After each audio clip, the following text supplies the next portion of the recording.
లుచ్చా సినిమాలు తీసి ఫ్యాన్స్ని దోచుకుంటున్నారు టికెట్ల రూపంలో. అమ్మ చనిపోయిందో బతికి ఉందో అనే విషయం తెలియక కొడుకు హాస్పిటల్ బెడ్ మీద ఉన్నాడు. అమ్మ ఊరెళ్ళింది అని అనుకుంటూ కూతురు ఇంట్లో ఉంది. కొడుకు బతుకుతాడో లేదో అని చెప్పి కన్నీరు కారుస్తున్న ఒక తండ్రి. ఇవన్నీ సెలబ్రిటీ స్టేటస్ ఉన్న వాళ్ళకి అర్థం కాదు. ఎందుకంటే చనిపోయింది పేద కుటుంబానికి చెందిన వ్యక్తి కాబట్టి. సినిమా పరిశ్రమకు చెందిన వాళ్ళంతా అల్లు అర్జున్ గారిని వచ్చి కలుస్తూ ఉంటే నాకు డౌట్ వచ్చింది. సరే, నేషనల్ అవార్డు వచ్చింది, అప్పుడు కలిసినారు, ఓకే, బాగుంది, జాతీయ ఉత్తమ నటుడిగా అందరూ పొగుడుతున్నారు, సూపర్ అనుకున్నారు. ఒక మనిషి చావుకు కారణమైన ఆయన్ని 11 గంటల పాటు జైల్లో ఉండి బయటకు వచ్చిన ఆయన్ని సినిమా పరిశ్రమకు చెందిన వ్యక్తులంతా వెళ్ళి కలుస్తూ ఉంటే, అది కూడా లైవ్ పెట్టుకుని కూర్చున్నాడు అల్లు అర్జున్. వాళ్ళ ఇంట్లో లైవ్ పెట్టుకుని వచ్చేవాళ్ళని పోయేవాళ్ళని సింపతి కోసమో పబ్లిసిటీ కోసమో అర్థం కావడం లేదు. చనిపోయిన రేవతి కుటుంబానికి ఎవడైనా, సినిమా పరిశ్రమకు చెందిన వాళ్ళు ఎవడైనా ఒక్కడైనా వెళ్ళి పరామర్శించారా?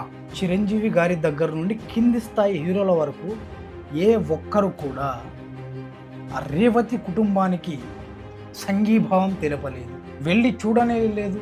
వేరే వాళ్ళు ఎందుకు? కనీసం ఆ చావుకు కారణమైన అల్లు అర్జున్ గారు 2 రోజుల తర్వాత స్పందించారు.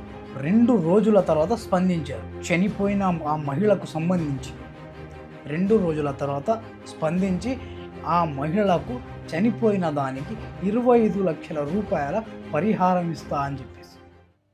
అంత సిగ్గుచేటు అసలు. అలాంటి వ్యక్తిని పరామర్శించడానికి టాలీవుడ్ ఇండస్ట్రీ మొత్తం వెళ్తూ ఉంది. పొద్దు నుండి సాయంత్రం వరకు కలుస్తూనే ఉన్నారు. ఏమి చేశాడండి అల్లు అర్జున్? ఒక చావుకు కారణమయ్యాడు. అలాంటి వ్యక్తిని మీరు వెళ్ళి కలుస్తున్నారే. ఆ చనిపోయిన రేవతి అనే ఒక మహిళ, ఆమె ఒక ఫ్యాన్ మీకు. అలాంటి ఫ్యాన్స్ మీ సినిమాలు చూడబట్టే మీకు డబ్బైనా హోదా అయినా ఏదైనా, మాలాంటి ఫ్యాన్స్ చూడబట్టే. అలాంటి ఫ్యాన్స్ని మీరు చంపేస్తూ ఉన్నారే, సిగ్గు అనిపించడం లేదా మీకు? మేము టికెట్లు కొని మిమ్మల్ని స్టార్స్ని చేస్తూ ఉంటే మీరు మాత్రం మమ్మల్ని చిన్న చూపుగా చూస్తున్నారు, చులకన చేస్తున్నారు. పేదవాళ్ళు, మధ్యతరగతి వాళ్ళు అని టికెట్ల రేట్లు పెంచేసుకుంటారు, 1000-1200 పెట్టుకుంటారు. ఎంత దోచుకుంటారండి మా ఫ్యాన్స్ నుండి మీరు. ఫ్యాన్స్ పెట్టిన భిక్షతో బతుకుతున్నది కేవలం సినిమా ఇండస్ట్రీ మాత్రమే. మిగతా వాళ్ళందరూ కష్టపడి పనిచేస్తూ ఉన్నారు. మీరు మాత్రం సినిమా తీసి, బొచ్చులో సినిమాలు తీసి, లుచ్చా సినిమాలు తీసి ఫ్యాన్స్ని దోచుకుంటున్నారు టికెట్ల రూపంలో. సరే, దోచుకున్నారా, ఓకే. ఏదైనా సమాజ సేవ చేస్తున్నారా మీరు? లేదు. ఫ్యాన్స్కి ఏమైనా హెల్ప్ చేస్తున్నారా? లేదు. ఎప్పుడు చేస్తారు మీరు?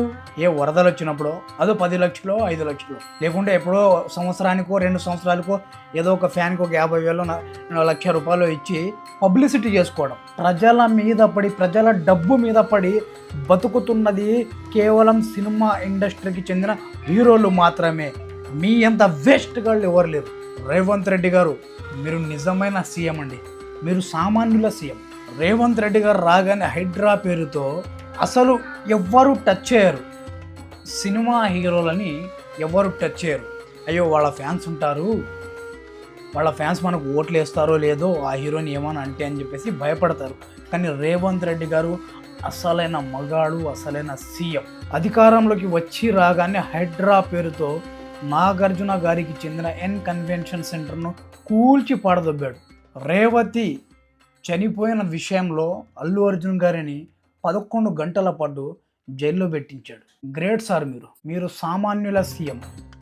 ప్రతి ఒక్కరూ దేశంలో ఉన్న మీడియా మొత్తం అల్లు అర్జున్ గారి మీద ఫోకస్ చేస్తే మీరు ఒక్కరే నేషనల్ మీడియా ముందు ఆ మహిళ గురించి మాట్లాడింది, రేవతి కుటుంబం గురించి మాట్లాడింది మీరు ఒక్కరే. మీలాంటి వాళ్లే కావాలా తెలంగాణ రాష్ట్రానికి? ఫ్యాన్స్ని వాడుకుని పైకొచ్చి బిల్డప్లు చేసే హీరోలకి, డ్రామాలు చేసే హీరోలకి రెస్పెక్ట్ జీరో అయ్యింది మీ వల్ల, రేవంత్ రెడ్డి గారి వల్ల. మీరు సూపర్ సార్. మీలాంటి వాళ్ళు ఉండాలా. సామాన్యుడైనా సెలబ్రిటీ అయినా అందరికీ ఒకేలా చట్టాన్ని అనువదించాలా. చట్టం అందరికీ సమానం అనేది చేసి చూపించారు మీరు. డబ్బున్నోళ్ళకి చుట్టంలా, డబ్బు లేని వాళ్ళకి బలంగా ఈ చట్టాలు పని చేయకూడదు అని చెప్పేసి సూపర్గా చూపించారు మీరు అల్లు అర్జున్ గారి విషయంలో, నాగార్జున గారి విషయంలో. ముందు ఎవడైనా సెలబ్రిటీ అయినా ఎవడైనా తప్పు చేస్తే తాట తీయండి. టాలీవుడ్ ఇండస్ట్రీలో డ్రగ్స్ ఎప్పటి నుంచో అంతర్భాగమై ఉంది. మీరు నిజంగా ఒక్కసారి డ్రగ్స్ మీద కాన్సన్ట్రేట్ చేసి హీరోలు కూడా వాడుతున్నారు అనేది సమాచారం, వాళ్ళని గిర మీరు పట్టుకుని లోపల వేస్తే చిన్న చితక డ్రగ్స్ మాఫియా వాళ్ళు భయపడి తెలంగాణ రాష్ట్రంలోనే ఉండరు. దయచేసి దాని మీద కూడా దృష్టి పెట్టండి రేవంత్ రెడ్డి గారు.